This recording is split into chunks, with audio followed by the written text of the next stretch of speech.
بسم اللہ الرحمن الرحیم۔ السلام علیکم۔ حضرت بلال رضی اللہ تعالیٰ عنہ کا معمول تھا کہ وہ وضو کا پانی اور چھڑی لے کر حضور اکرم صلی اللہ علیہ وآلہ وسلم کی خدمت میں حاضر ہوتے اور آپ صلی اللہ علیہ وآلہ وسلم کا جوتا مبارک اپنے ہاتھ میں لے کر کھڑے رہتے۔ جب حضور صلی اللہ علیہ وآلہ وسلم وضو سے فارغ ہو جاتے تو چھڑی اور جوتا ان سے لے لیتے۔ حضرت بلال رضی اللہ تعالیٰ عنہ اس کام کو بہت بڑا شرف سمجھتے تھے کہ ایسا شرف کسی کو بھی حاصل نہیں۔ نبی کریم صلی اللہ علیہ وآلہ وسلم کی محبت الفت اس قدر ان کے قلب و جگر میں جاگزی تھی کہ ہر پل اور ہر لمحہ یہی فکر ان کو دامنگیر ہوتی کہ کس طرح اپنے محبوب کے ہر عمل کو اپنا معمول بنا لے۔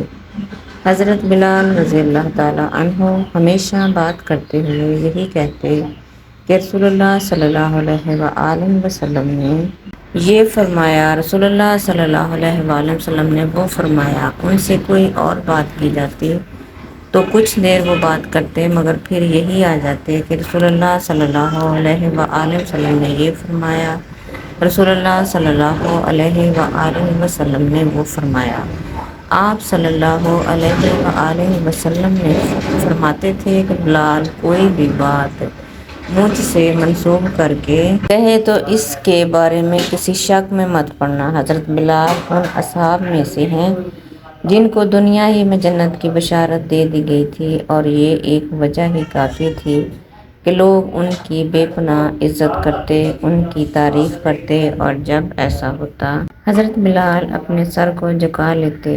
جاننے والے جانتے تھے کہ ان کی تعریف کی جا رہی ہے، لیکن سر جھکا کر حضرت بلال کی آنکھوں سے اشک جاری ہوتے تھے۔ وہ کہتے تھے، میں تمہیں بتاؤں میں کیا ہوں؟ میں ایک حبشی ہوں، اور میں ایک غلام تھا اور ایک غلام ہوں، اللہ کا غلام۔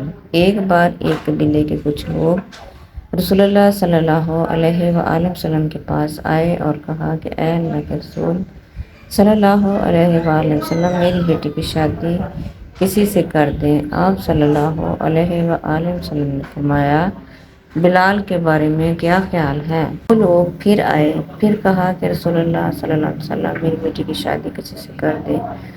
آپ صلی اللہ علیہ وآلہ وسلم نے فرمایا، بلال کے بارے میں کیا خیال ہے؟ وہ لوگ تیسری بار پھر آئے اور پھر انہوں نے کہا کہ آپ صلی اللہ علیہ وسلم نے پھر جواب دیا کہ بلال کے بارے میں کیا خیال ہے، جو کہ جنتی ہے۔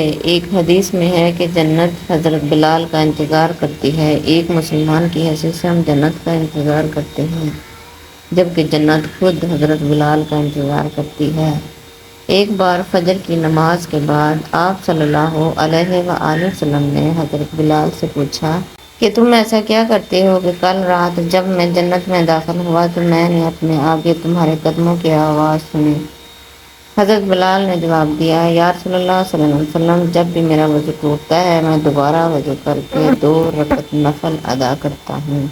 صحابہ موجود تھے اور ایک طرف خانہ کعبہ تھا جو مسلمان اور مشرکین مکہ دونوں کے لیے سب سے محترم تھا، لیکن جب رسول اللہ صلی اللہ علیہ وآلہ وسلم نے مکہ کی چھت پر جا کر اذان دینے کے لیے بلایا تو کسی اور کو نہیں بلکہ حضرت بلال کو کہا، ورنہ وہاں وہ 10 صحابہ موجود تھے جن کو دنیا میں جنت کی بشارت مل گئی تھی۔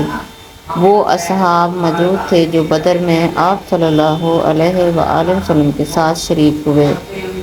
وہ 4 خلفائے راشدین موجود تھے جن میں سے وہ آپ کے 2 داماد اور 2 کی بیٹیاں آپ صلی اللہ علیہ وآلہ وسلم کی ازواج تھیں، لیکن یہ مقام اللہ نے حضرت بلال کے لیے رکھا تھا۔ ایک صحابی نے ایک بار حضرت بلال کو ایک حبشی عورت کا بیٹا کہہ کر بلایا جو حضرت بلال رضی اللہ تعالیٰ عنہ کو گراں گزرا۔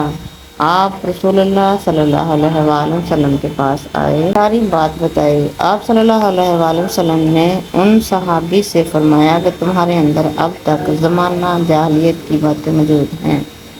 آپ صلی اللہ علیہ وآلہ وسلم نے فرمایا، میں جتنا ایک سفید عورت کا بیٹا ہوں اتنا ہی ایک کالی عورت کا بیٹا بھی ہوں۔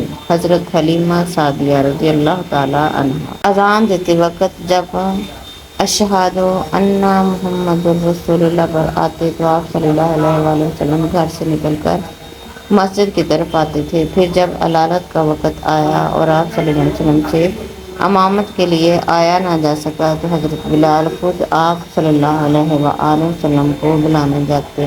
کبھی آپ صلی اللہ علیہ وآلہ وسلم خود آتے، کبھی کسی نے سہارا دیا ہوتا۔ یہ دیکھ کر حضرت بلال رضی اللہ تعالیٰ عنہ فرماتے کہ کیا ہی دکھ اور غم کے دن ہیں، اگر یہ دن ہی دیکھنا تھا تو میری ماں نے مجھے پیدا ہی نہ کیا ہوتا، یا اے کاش میں یہ دن دیکھنے سے پہلے مر گیا ہوتا۔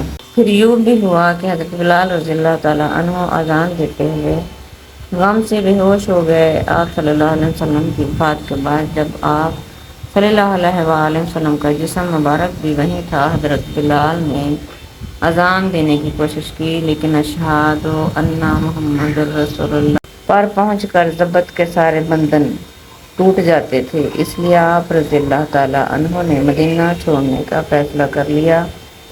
آپ صلی اللہ علیہ وآلہ وسلم کی وفات کے بعد حضرت بلال رضی اللہ تعالیٰ عنہ نے مدینہ چھوڑ دیا تھا۔ وہ ان گلیوں کو رسول اللہ صلی اللہ علیہ وآلہ وسلم کے بغیر دیکھ ہی نہیں سکتے تھے۔ یہاں انہوں نے آپ صلی اللہ علیہ وسلم کے ساتھ زندگی گزاری تھی۔ حضرت بلال حضرت ابوبکر رضی اللہ تعالیٰ عنہ کے پاس گئے اور ان سے اجازت مانگی کہ وہ جہاد پر جانا چاہتے ہیں۔ حضرت ابوبکر رضی اللہ تعالیٰ عنہ نے فرمایا کہ مت جاؤ، مجھے تمہاری ضرورت ہے۔ بلال رضی اللہ تعالیٰ عنہ نے جواب دیا کہ اے ابوبکر رضی اللہ تعالیٰ عنہ، اگر آپ نے مجھے اپنے لیے خرید کر آزاد کیا تھا تو میں رک جاتا ہوں، اگر اللہ کے لیے آزاد کیا تھا تو مجھے جانے دیجیے۔ یہاں سے آپ جہاد کے لیے روانہ ہو گئے۔ پھر بیت المقدس فتح ہوا اور وہاں کے لوگوں نے اس شرط پر شہر کی کنجیاں دینے کی حامی بھری کہ خود حضرت عمر رضی اللہ تعالیٰ عنہ آئیں اور صلح کی شرائط طے کریں۔ یہاں یہ تمام بڑے صحابہ موجود تھے۔ جب سب نے حضرت بلال رضی اللہ تعالیٰ عنہ سے دوبارہ اذان کی فرمائش کی تو حضرت بلال بمشکل مانے اور اذان دی، اور رسول اللہ صلی اللہ علیہ وآلہ وسلم کے وقت کی یاد تازہ ہو گئی۔ وہ خود بھی روئے اور تمام موجود صحابہ بھی روئے۔ یہ دو ہی بار تھا جب رسول اللہ صلی اللہ علیہ وسلم کے علاوہ کسی اور کے کہنے پر حضرت بلال نے اذان دی۔ اس کے بعد حضرت بلال رضی اللہ تعالیٰ عنہ کی اذان نہ تو فرش والوں نے سنی نہ ہی عرش والوں نے۔